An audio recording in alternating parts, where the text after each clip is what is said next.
Hi, I'm actor Ian Champion, and welcome to History of Horror Cinema, my podcast series devoted to the good, bad, and the ugly of horror movie history. Please don't forget to like what you hear and hit subscribe. I have such sights to show you. The Mummy's Tomb, 1942.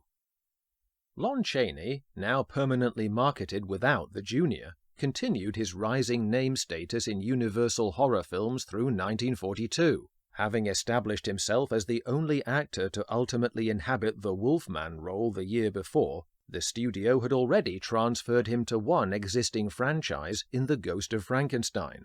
Now they wrapped him up in a second sequel of the Mummy series as the bandaged behemoth Kharis in The Mummy's Tomb.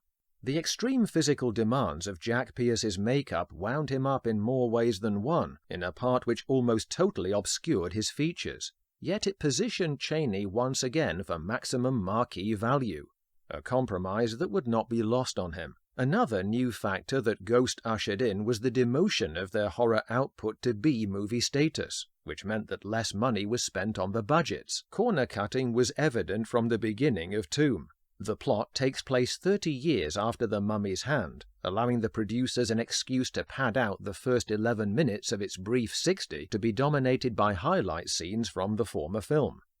The principal players are back, including the welcome return of Dick Foran's hero Steve Banning, now a gracefully aging hero with glasses and a more careful movement.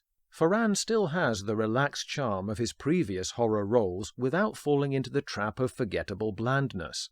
The same cannot be said for John Hubbard as his son Dr. John, another in that classic horror movie double-breasted suit and moustache mannequin romantic leads who are required to look like Ronald Colman and hopefully not get in the way.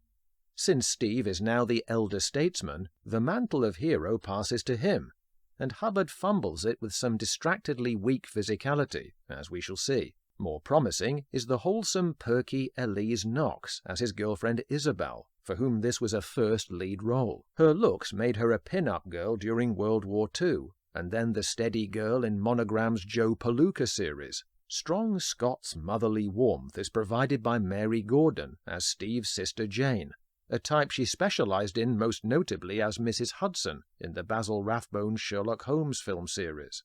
In the villain's corner, there is formidable opposition top-lined initially by the surprise revival of George Zuko's Andoheb. We thought he was shot dead by Steve's sidekick babe, Wallace Ford, outside the princess's temple in the climax of Hand. However, the bullet he fired into me only crushed my arm. The fire that consumed Kharis only seared and twisted and maimed. I would say you can't keep a bad man down, but actually one of the strengths of this sequel is that we shall find no character is assured of survival. Like Steve, Andoheb has his own protégé, a beguilingly tranquil 20-year-old Turhan Bey as Mehmet Bey. In a long Hollywood career stretching from the 40s through to TV's Babylon 5 in the 90s, this Austrian-born Turkish actor supplied an ethnic exoticism that fits him like a silk glove. He has an eerie poise and a feline inscrutability to his machinations. A wizened old Andoheb has just enough puff to bestow on Mehmet the sacred duty of the new high priest before he sinks back, seemingly expired. In keeping with the curse of Amon-Ra, Kharis must be reactivated to kill every member of the Banning bloodline, fueled by the miraculous Tana leaves as before. As the titular mummy, fuller-faced than Karloff or Tom Tyler, Lon Chaney would have found the 8-hour makeup sessions less grueling if there was a gratifying chance of being recognized in the role. Instead, Kharis is a thankless pursuit, as he could be anyone under the linen, shambling along like the bandaged strangler, bereft of any real personality. Karloff had the benefit of a dual role that permitted his face to be seen clearly as the high priest. He and Tyler were also mummified in a way that crucially emphasized their eyes. Admittedly, Tyler's were augmented with a partly successful inky blackness in post-production, whereas the English actor knew that his own beamed out a genuine and unforgettable haunted soulfulness. Chaney, however, was hamstrung by being obscured in the left eye and in long shots by a time-saving rubber face mask. Kharis is shipped over to America with Bey to begin their tea-soaked rampage. setting himself up as the new caretaker of the cemetery in Mapleton, Massachusetts, where the Bannings live. From this base, Bay sends out the mummy to gradually snap off each branch of the family tree, starting with Steve, one who would dare defy our ancient gods. This is a shame, as it would have been satisfying to position him as a Van Helsing-like mentor during the ensuing carnage.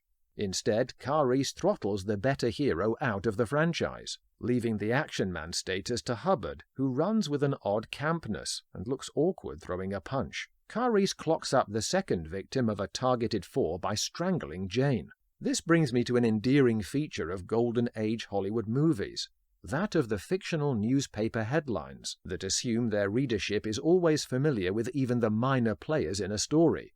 Jane Benning, second victim, trumpets one such headline here. Cliff Clark's pipe-toking sheriff now takes an interest in the unsolved murders. To be fair, his office is hardly used to supernatural shenanigans. His deputy observes, "This is the first time I've ever had a shadow for a suspect." Over the course of the film, more influential guns are recruited, necessary reinforcements since Dr. John refuses to stretch his mind either. "I'm a doctor. I just can't believe in a live mummy."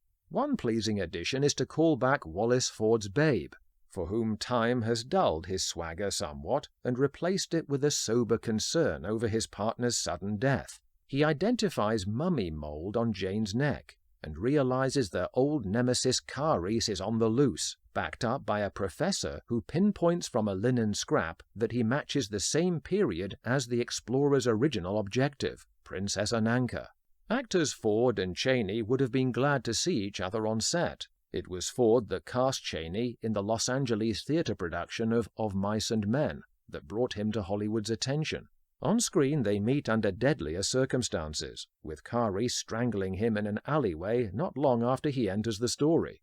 By now, the film has pulled off the rare feat of appearing to erase all the returning cast from the first sequel, although Zuko the Indestructible would come back for the mummy's ghost in 1944. Bay is now presented with only the happy, about-to-be-wed couple of Dr. John and Isabel to bump off. And here is where the plot takes an interesting turn. He goes rogue, shunning the obligatory chastity of the high priest in favor of claiming the future Mrs. Banning for himself. Karice is dispatched to kidnap her, and only here does a glimmer of real character sparkle within the mummy. George Robinson's excellent facility for shadow shrouding captures an evil glint in his working eye like a tiny diamond in a coalface, a fanciful flash of sorrow too, perhaps, for his lost beloved princess. A less sentimental sight is the mixed gathering of Mapleton locals and national reporters in front of the sheriff, spoiling for some thoughtless applied violence and a hot lead respectively. His rousing speech sums up the situation. "A creature that's been alive for over 3,000 years is in this town, and it's brought death with it. We've got to run it down." The hardened newshounds must have infected the townsfolk with their city cynicism, as this astounding statement creates only subdued murmurs, until he starts dishing out the clubs and flaming torches. Now they're engaged and ready to march on the cemetery. Beset by rampaging folk, Karice pulls off the remarkable move of climbing up the ivy outside the Banning mansion whilst carrying Isabel, all with a lame right arm miraculously restored. If this was performed by Chaney himself, which the budget probably dictated, here Chaney's earlier work as a stuntman for Poverty Row Studios may well have come in handy. Speaking of lame, Karice tangles with limp noodle Dr. John in a paltry fight scene before once again the building around him consumes him in fire. Karice manages one last bravura touch of raising a defiant left arm as he goes down. He knows something more about longevity than these mere mortals.